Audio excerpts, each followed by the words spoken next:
어제 여호사밧의 기도에 대해서 나누었습니다.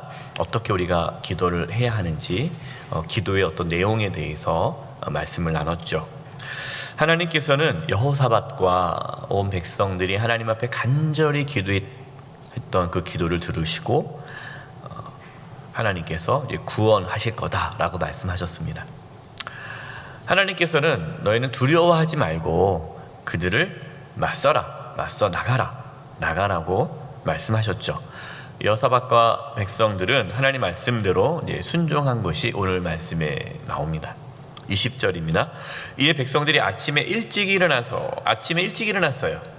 그만큼 빨리 순종했다는 거죠. 즉각적으로 순종입니다.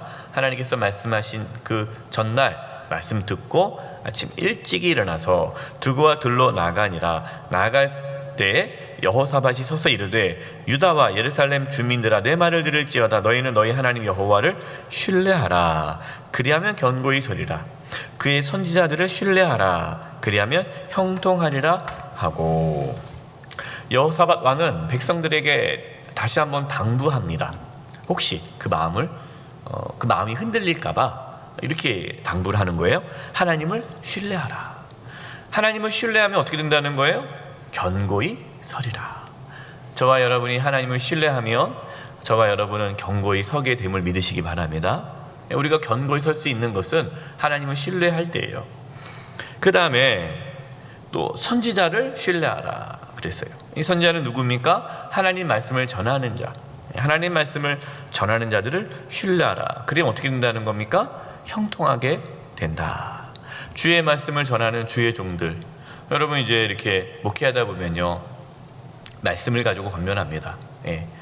오해하면 안 돼요. 무조건 주의 종에게 순종해야 된다. 그걸 지금 강조하는 것이 아니라 하나님의 말씀으로 권면하고 하나님 말씀을 나눌 때 주의 종을 통해서 나오는 하나님 말씀에 순종하는 거죠. 그런데 그렇지 않으면 형통할 수가 없는 거예요. 목사님 그거야 어떻게 이렇게 삽니까? 형통할 수가 없는 거죠. 그래서 여러분들이 주의 종을 통해서 하나님께 주시는 말씀, 그 말씀을 신뢰하십시오. 그러면 형통할 수 있어요. 또 주의 종들이 이렇게 권면을 하고 이렇게 하는 게 좋겠습니다. 이것이 하나님의 말씀에 비춰보면 이것이 하나님께서 기뻐하는 것 같습니다. 그러면 여러분 순종해 주시면 그것이 형통의 길을 걸어가는 거예요.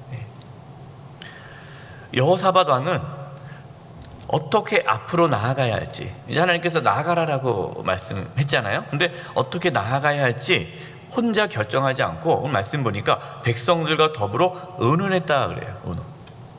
참 이게 하나님께서 기뻐하는 지도자의 모습이죠. 여호사밧 왕은 혼자서 일하지 않고요, 의논을 합니다. 참된 지도자는요, 이처럼 사람들의 의견을 듣고 의논을 해요.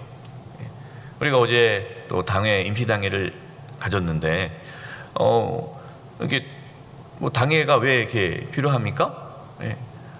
그냥 목사님 혼자 알아서 하세요. 그러면 당회가 필요 없죠. 그러나 그거는 올바른 게 아니에요. 담임 목사를 할지라도 하나님께서 어떤 감동을 주더라도 그것을 그냥 밀어붙이면 안 되고 의논을 하는 거예요. 의논을 할 때 하나님께서 그 당회라는 공동체를 통해서 한 마음을 되게 하시고 검증하게 하시고 이끌어가는 거예요. 그래서 저도 어떤 일을 딱 하나님께서 마음에 감동이 있을 때 바로 추진하지 않고 저는 이제 늘 우리 당회 서기와 기획위원장님과 함께 얘기를 나눠요. 하나님께서 나에게 이런 마음을, 물론 그 전에 이제 우리 부목사님들하고도 나눕니다. 그 하는 이유가 하나님께서 우리 교회 공동체에게 주시는 마음이라면 또 우리 장로님들과 또 우리 부목사님에게도 동일한 마음을 주시니까 저도 이제 검증을 하는 거죠. 그러면은 좋은 것 같다. 이게 하나님께서 기뻐하는 것 같다. 그러면 이제 그거를 이제 하나씩 만들어가서 추진해 가는 거예요. 어떤 분들은 의논하지 않아요. 그냥 혼자 막 하시는 분도 있어요. 가정도 마찬가지입니다. 부부가 서로 의논을 해야 돼요. 근데 의논하지 않고요, 그냥 혼자 막 하시는 분이 있어요. 남편 혼자 그냥 막 해요. 아내 혼자 막 해요. 나중에 문제가 생깁니다. 그리고 왜 말을 안 했냐고. 그럼 뭐라고 말하는지 알아요? 말하면 못하게 할까봐. 그럼 하지 말아야죠. 못하게 할 거면. 꼭 이렇게 나서 사고 치고 나서 뒷수습 안 되고 그때 가서 이렇게 어려움을 당하는 거예요. 네, 자녀들도 그렇죠. 그래서 여러분 의논하셔야 돼요. 의논하고 같이 나누고 그럴 때 하나님께서 그를 기뻐하시는 겁니다. 이렇게 의논하니까 백성들이 한 마음이 되어서 이제 노래하는 자들을 택하여서 거룩한 예복을 입히고 유다 군대 앞에 행진하게 했습니다. 그러자 어떤 일이 일어났습니까? 22절이에요. 그 노래와 찬송이 시작될 때에 여호와께서 복병을 두어 유다를 치러 온 암몬 자손과 모압과 세일산 주민들을 치게 하심으로 그들이 패하였으니. 한번 상상해 보세요. 하나님께서는 나가라고 그랬어요. 나가라는데 어떻게 나가라는 말을 안 했죠. 근데 어떻게 나갈까? 어떻게 나가면 하나님 기뻐하실까? 그래, 우리가 하나님을 찬양하자. 그래서 찬양대를 딱 세워가지고 다 거룩한 예복을 입히고 맨 앞에 군대, 이스라엘 군대 앞에, 유다 군대 앞에 찬양대를 세워서 찬양대가 착 찬양하며 나가는 거예요. 그때 하나님이 그 찬양이 울리자 하나님께서 복병을 두어 유다를 치러 온 적들을 물리쳤는데, 뭐 구체적으로 복병이 누군지는 모릅니다. 복병이 누군지는 몰라요. 그러나 분명한 사실은 그 복병을 누가 두셨습니까? 하나님께서 두셨다라는 거예요. 하나님께서 그 복병을 두시고 그 복병으로 하여금 그들을 치게 하셨다라는 거예요.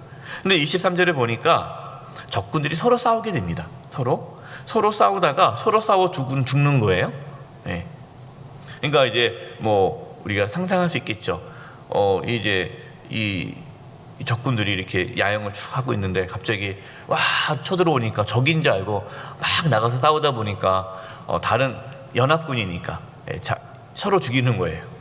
그래서 모두가 다 죽었습니다. 정말 이 전쟁이 하나님께 속한 걸 보여준 거죠. 뭐 유다 군대가 단 한 명도 군사 중에 단 한 명도 전사한 사람이 없어요. 싸우지도 않았으니까. 여러분, 이렇게 하나님께서 일을 하시면요, 하나님께서 완벽하게 일을 하십니다. 25절입니다. 여호사밧과 그의 백성이 가서 적군의 물건을 탈취할세 본즉 그 가운데에 재물과 의복과 보물이 많이 있으므로 각기 탈취하는데 그 물건이 너무 많아 능히 가져올 수 없을 만큼 많으므로 사흘 동안에 거두어 드리고. 전쟁에서 이길 뿐만 아니라 그 전리품, 전쟁에서 이겨서 거둬들인 전리품이 너무나 많은 거예요. 그래서 사흘 동안 거둬들였습니다. 여러분 보세요. 하나님께서는요, 큰 군대가 쳐들어오는 위기와 환난을 오히려 재물을 얻는 축복이 되게 하셨어요. 하나님은 환난을 변하여 축복이 되게 하시는 분이에요. 하나님께서는 우리에게 있는 모든 것을 합력하여 선을 이루시는 분이세요. 우리에게 때로 고난과 아픔과 고통, 그 모든 것들을 하나님은 선으로 바꾸시는 분이십니다. 여러분, 이것을 믿으시고 하나님의 선하심을 믿고 나가시기 바라요. 그러나 아무나 여러분 이것을 누리는 게 아니에요. 하나님 말씀에 순종하며 나아가는 자가 하나님의 그 놀라운 축복을 누리게 되는 겁니다. 저와 여러분의 삶에 찾아온 모든 환난이 축복이 되는 은혜가 있기를 간절히 바랍니다. 26절입니다. 넷째 날에 무리가 불이가 모여서 거기서 여호와를 송축한지라. 그러므로 오늘날까지 그곳을 브라가 골짜기라 일컫더라. 이 브라가라는 뜻은 찬양이라는 뜻이에요. 찬양. 그러니까 찬양 골짜기에 모여서 승리케 하실 하나님을 찬양을 했습니다. 여러분 보세요. 찬양으로 시작했죠. 찬양으로 전쟁을 시작했고 그 다음에 찬양으로 전쟁을 마무리했습니다. 여러분, 이것이 우리의 삶이 되어야 돼요. 하나님을 찬양하는 것으로서 삶이 시작되어서 우리의 삶을 마쳤을 때 하나님을 찬양하는 것으로 우리의 삶을 마칠 수 있기를 바랍니다. 처음과 끝이 하나님을 찬양으로 끝나는 거예요. 시작하고 끝나는 거예요. 29절 30절입니다. 이방 모든 나라가 여호와께서 이스라엘 적군을 치셨다함을 듣고 하나님을 두려워함으로 여호사밧의 나라가 태평하였으니 이는 그의 하나님이 사방에서 그들에게 평강을 주셨음이었더라. 이 전쟁의 승리로 말미암아 이방 모든 나라가 하나님을 두려워하게 됐습니다. 소문이 다 났어요.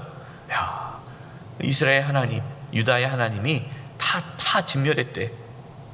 이 소문이 나서 주변에 있는 모든 국가들이 하나님을 두려워해서 하나님을 섬기는 유다를 감히 침공할 수가 없는 거예요. 그래서 여호사밧이 다스리는 동안에 유다가 평안하였다라고 말씀합니다. 그런데 오늘 말씀 보니까 그 이유가 뭡니까? 하나님께서 사방에서 그들에게 평강을 주셨다라는 거예요. 하나님께서 평강을 주신 거예요. 우리의 평강, 여러분, 저와 여러분의 평강이 어디서부터 오니까? 어디에서부터 옵니까? 하나님께로부터 온다라는 거죠. 하나님을 의지하는 자, 하나님의 도우심을 받은 자만이 평강을 누릴 수 있어요. 하나님께서 저와 여러분 모두에게 평강 주시기를 원합니다.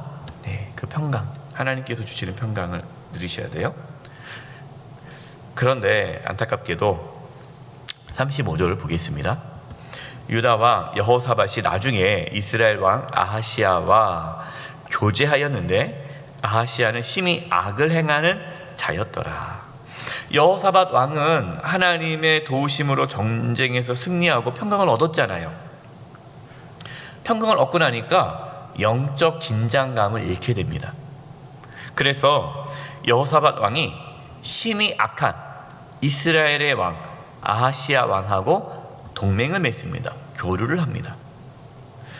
우리가 앞서 말씀 보면 여호사밧 왕이 그 이스라엘의 악한 왕 아합 왕과 이렇게 동맹을 맺고 서로 사돈으로 이렇게 맺고를 해가지고 하나님께서 싫어하셨잖아요.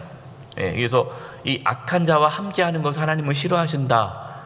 그래서 하나님께서는 선지자를 통해서 그 악한 자와 함께한 것을 하나님께서 싫어한 것을 분명히 얘기했거든요.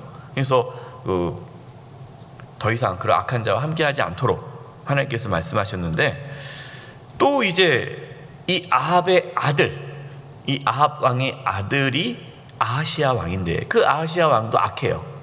그러니까 여호사밧이 다시 그 아들 아하시야 왕하고 교류를 하는 거예요. 하나님께서 기뻐하지 않죠. 근데 왜 그렇게 합니까? 경제적인 이익을 얻기 위해. 그러니까 무역로를 열고 경제적인 어떤 이익을 얻기 위해 이 아하시야 왕하고 손을 잡는 거예요. 하나님께서는 이 여호사밧 왕이 이 악한 아하시야 왕하고 교제하는 것을 막기 위해 여호사밧이 계획했던 모든 것을 무너뜨립니다. 이것이 37절이에요.